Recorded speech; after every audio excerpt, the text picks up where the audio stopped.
School hasn't started yet, but Alexander was about to take a quiz. It wasn't a math quiz or a spelling quiz. It was a super secret quiz about monsters. His two best friends, Rip and Nicky, had made before this.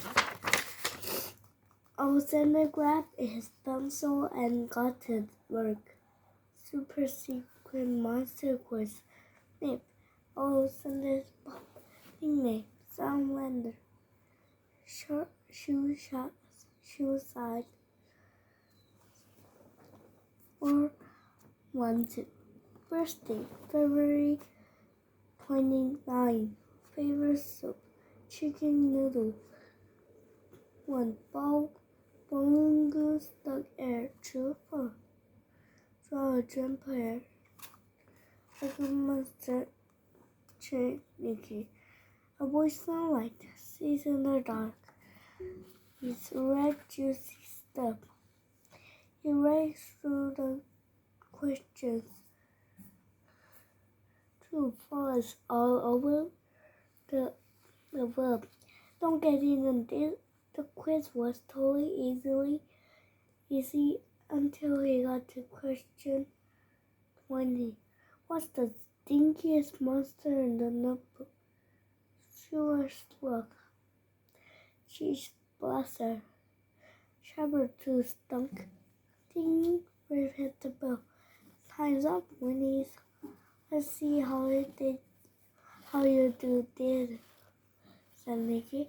Rip, Nicky, and Alexander were 3 members of the Super Secret Monster Patrol.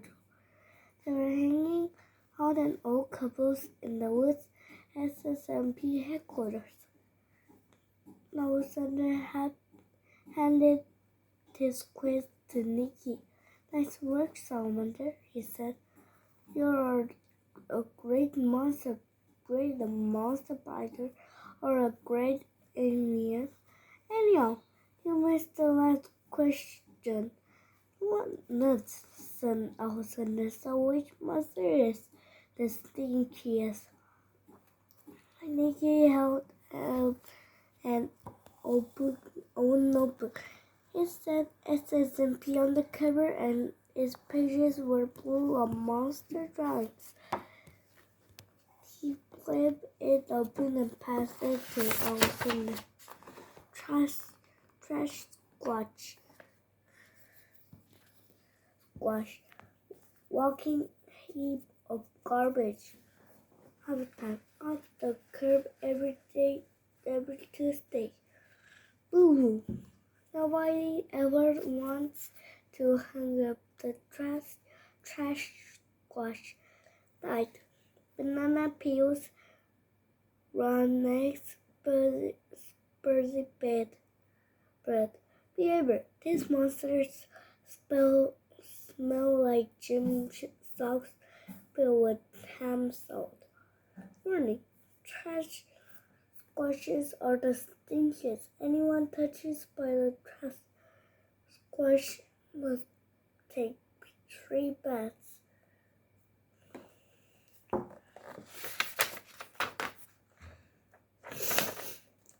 Of course, said Alexander as he snapped the notebook shut. Nothing stinks worse than a trash squash.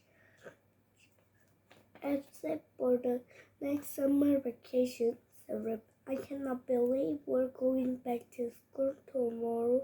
Speak yourself, said Nicky. I can't wait for school to start. Won't be brand new buildings with a brand new teacher. I guess so, said Rip. And I will be able to show up my awesome new shoes. They walk right up when I walk. Hey, kiddo, sang a far-off voice. Dinner time! That's my dad, said Alexander, tossing the notebook in his backpack. Gotta go. See you tomorrow. Alexander followed the smell of sizzling steak to his backyard. His dad was standing near the grill. Hey, all, he said, waving a spatula. Welcome to our last cookout of the summer. Alexander looked a seat at the picnic table. They ate steak and cheese sandwich as the sun went down. Now, Esther said, here's a little bag to use school for surprise he gave Alexander gift. Thanks, Dad, he said. Alexander. He ripped up the wrapping paper and alarm clock, said Alexander. Just what we need. I know, said his dad, smiling. You're always running late, so I thought his dad passed. What's that? Over by the woods. The tiny green spark flashed at the end of the yard. A moment later, some more sparks began zigzagging through the air. Well, raise my bungalow, said Alexander. Lightning bugs is always awfully legendary for them. He got up and headed toward the house. I'll be right back. Alexander watched the glowing bugs drift across his backyard. There were now hundreds of them. It felt like an astronaut in a galaxy of tiny stars. Alexander's dad came back, out carrying an empty jar. Let's catch the lightning bugs, he said. Alexander looked at the jar. Will they be okay in there? He asked. Sure, said his dad. I poked holes in the lid. They'll be fine. Alexander and his dad ran around the yard, snatching lightning bugs. People along the jar was glowing like a lantern. Perfect, said Alexander's dad. Now up to bed. I'll come check you and after I clean up. Alexander carried the glowing jar into his bedroom. He put on his pajamas, brushed his teeth, and popped into the bed. A minute later, Alexander's dad came in, carried an clock. You left this outside, he said. He put the clock in a nightstand and pressed for a few buttons. Sir, your clock alarm is set for 6:03 a.m. That should give us plenty of time for a nice fresh start. So Alexander's dad turned out the light and closed the door. The black bugs grew green but a little thinner than before. Alexander trapped on the jar. Poor little guys, he said. He got out of bed and opened his window.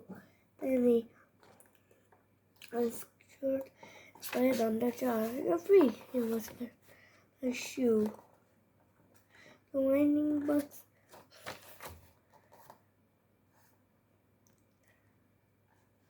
blew out of the jar, but they didn't leave his room. One lightning and an alarm clock glowing extra bright. Like bugs, said Alexander, climbing back to bed. Watch the twinkling bugs roll around his ceiling until he fell asleep.